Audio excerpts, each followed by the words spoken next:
Hello, I am doctor Madhavi वैश्य। आइए आज हम बात करते हैं कि विटिलिगो के पेशेंट्स को किस तरह का डाइट प्लान करना चाहिए अपने पूरे दिन में। डाइट एक बहुत ज़्यादा इम्पॉर्टेंट रोल प्ले करती है किसी भी पेशेंट्स के लिए।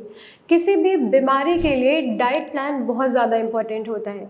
अगर हम अपनी डाइट सही तरीके से लेते हैं और सही अमाउंट में लेते हैं, सही टाइम पे लेते हैं, तो हमारा जो ट्रीटमेंट होता है, हमारा जो क्योर होता है बीमारी का, वो बहुत आसान हो जाता है, बहुत जल्दी पूरा होता है।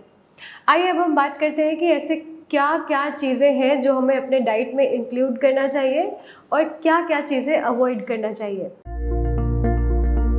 सबसे पहले मैं मॉर्निंग से स्टार्ट करूं तो आप जैसे ही उठने के आधे घंटे के अंदर अंदर आपको 1 ग्लास गर्म पानी पीना चाहिए।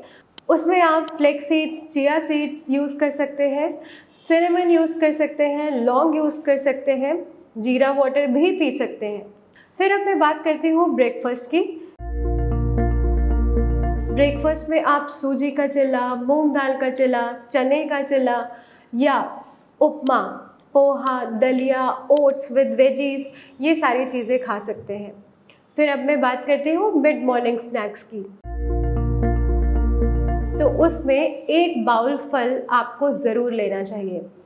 उसमें आप पपीता ले सकते हैं, सेब ले सकते हैं, वाटरमेलन और मस्क मेलन विटिलिगो के पेशेंट्स के लिए बहुत ज़्यादा अच्छा होता है। वो आपके मेलानिन प्रोडक्शन को और ज़्यादा अच्छा करता है। फिर आप और भी फल ले सकते हैं, जैसे एवोकाडो भी आपको बहुत ज़्यादा फ़ायदेमंद रहेगा।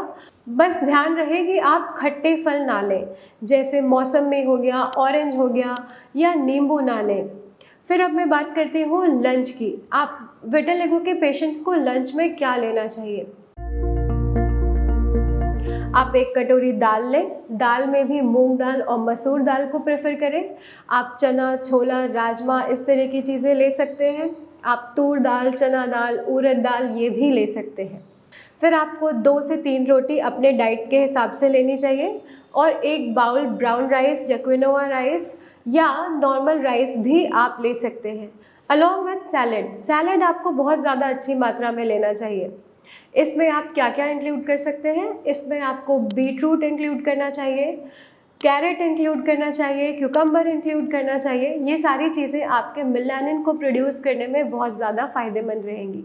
फिर आप सब्जी में घिया, तोरी, टिंडा, सफ़ेद पेठा, इस तरह की सब्जियां आपके लिए बहुत ज़्यादा फ़ायदेमंद रहेंगी। अब मैं बात करती हूँ इवनिंग स्नैक्स की। इवनिंग टाइम में आप ग्रीन टी ले सकते हैं, कोकोनट वाटर ले सकते हैं और 1 बोल मखाना ले सकते हैं। मखाने में बहुत सारे ऐसे न्यूट्रिएंट्स होते हैं जो आपके स्किन में मेलानिन प्रोडक्शन में हेल्प करेंगे। फिर अब हम बात करते हैं डिनर की। डिनर के लिए सबसे ज़्यादा इम्पॉर्टेंट ये ध्यान रखना है कि आपका डिनर लाइट होना चाहिए और आप जल्दी से जल्दी कर लें तो ज़्यादा अच्छा रहेगा। अब मैं बात करती हूँ कि डिनर में आपको क्या क्या लेना चाहिए। अगेन आप एक फुल मील लें जिससे आपका पेट भर जाए। उसमें आप दाल इंक्लूड करेंगे।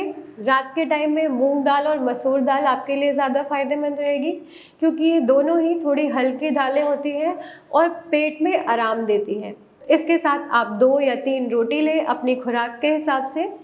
1 कटोरी चावल लें। आप ब्राउन राइस भी ले सकते हैं, क्विनोआ भी ले सकते हैं और सब्जी 1 कटोरी लें जिसमें घिया, तोरी, टिंडा, सफ़ेद पेठा इस तरह की सब्जियां ज़रूर डालें। फिर आपको सैलेड लेना है भरपूर मात्रा में जिसमें आप क्यूकम्बर, कैरेट और बीटरूट ये तीनों ज़रूर लें। इससे आपको मेलानिन प्रोडक्शन में बहुत ज़्यादा हेल्प मिलेगी। आपके दाग बहुत ज़्यादा आसानी से और तेज़ी से भरने लगेंगे। आई होप ये इन्फॉर्मेशन आपके लिए बहुत ज़्यादा यूज़फुल रही होगी। आप इस चीज़ को फॉलो करें और अपने एक्सपीरियंस हमसे ज़रूर शेयर करें। ये जो भी डाइट प्लान्स होते हैं वो हमारे ट्रीटमेंट में एक बहुत ज़्यादा इम्पॉर्टेंट रोल प्ले करते हैं। अगर आप अच्छी डाइट लेते हैं, सही टाइम पे लेते हैं और सही अमाउंट में लेते हैं तो ये आपके ट्रीटमेंट को बहुत फास्ट कर देती है और बहुत इफेक्टिव बना देती है। अब हम बात करते हैं कि आपको कौन कौन सी चीज़ें अवॉइड करनी चाहिए। तो ऐसी सारी चीज़ें जो आपके शरीर में इन्फ्लेमेशन कॉज करें उनको बंद करना चाहिए। जैसे बहुत ज़्यादा fast food, oily food, spicy food, ये सब बंद करें। अल्कोहल, स्मोकिंग, ये भी बंद करें। कोई भी सॉफ्ट ड्रिंक्स ना लें, वो इन्फ्लेमेशन कॉज करती है शरीर में और आपके इन सिम्टम्स को और ज़्यादा बढ़ाएगी। फिर मैं बात करती हूँ कि कौन कौन से फल नहीं लेने चाहिए। तो उसमें ऑरेंज, मौसमी, नींबू, इस तरह के खट्टे फल अवॉइड करें। आई होप ये इन्फॉर्मेशन आपके लिए बहुत ज़्यादा यूज़फुल होगी। आप या आपके किसी भी जानने वाले को विटिलिगो या सफ़ेद दाग जैसी समस्या है तो उसके परमानेंट इलाज के लिए आप हमें कॉन्टैक्ट कर सकते हैं। Thank you.